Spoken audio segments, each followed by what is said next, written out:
చేయాలి, ఆదివాసీలకు న్యాయం చేయాలి. రాష్ట్ర మంత్రి అచ్చెన్నాయుడు గారు బాధ్యత వహించాలి. ఐటీడీఏ సాధించేంత వరకు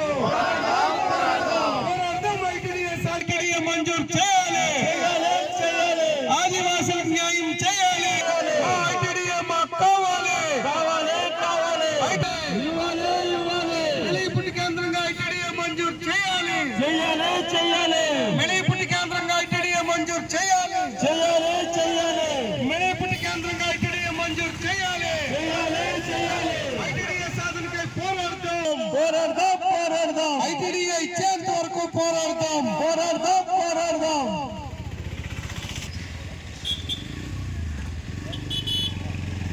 సాధిద్దాం ఐటీడీఏను. నా పేరు వాబి యోగి, ఆదివాసీ సంక్షేమ పరిషత్ రాష్ట్ర ఉపాధ్యక్షుడిని. జిల్లాల విభజన జరిగి నేటికి 5 సంవత్సరాలు అయినప్పటికీ కూడా శ్రీకాకుళం జిల్లాకి తీవ్ర అన్యాయం చేశారు ఈ ప్రభుత్వాలు. ఈరోజు కూడా శ్రీకాకుళం జిల్లాలో ఉన్నటువంటి 2 లక్షల ఆదివాసీ జనాభాకి ఐటీడీ లేకుండా చేశారు.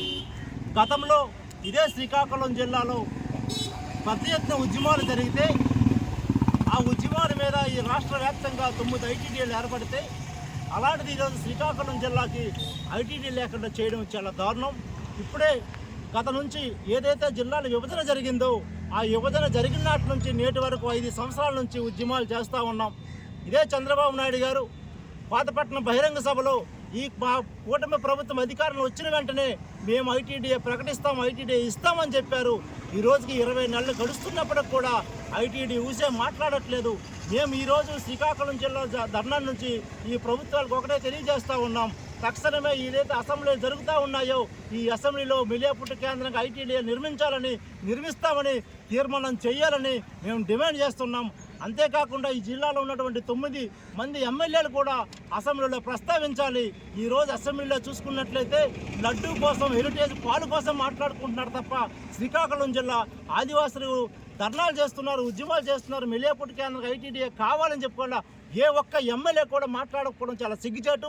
ఇప్పటికైనా అసెంబ్లీ సెషన్స్ ఇంకా మార్చి 9 వరకు 10 వరకు ఉంటాయి కాబట్టి ఈ మార్చి 9, 10లోనైనా ఈ శ్రీకాకుళం జిల్లా నుంచి ప్రాతినిధ్యం వహిస్తున్నటువంటి ఎమ్మెల్యేలు తప్పనిసరిగా మెళిపుట్టి కేంద్రంగా ఐటీడీఏ నిర్మించాలని తీర్మానం చేసినట్టు అసెంబ్లీలో మాట్లాడాలని కోరుకుంటున్నాం. లేకపోతే భవిష్యత్తులో జిల్లా వ్యాప్తంగా అన్ని గిరిజన గ్రామాల నుంచి సేకరించి అసెంబ్లీని ముట్టడించడానికి కూడా మేము ప్రయత్నం చేస్తున్నాం. జై ఆదివాసీ.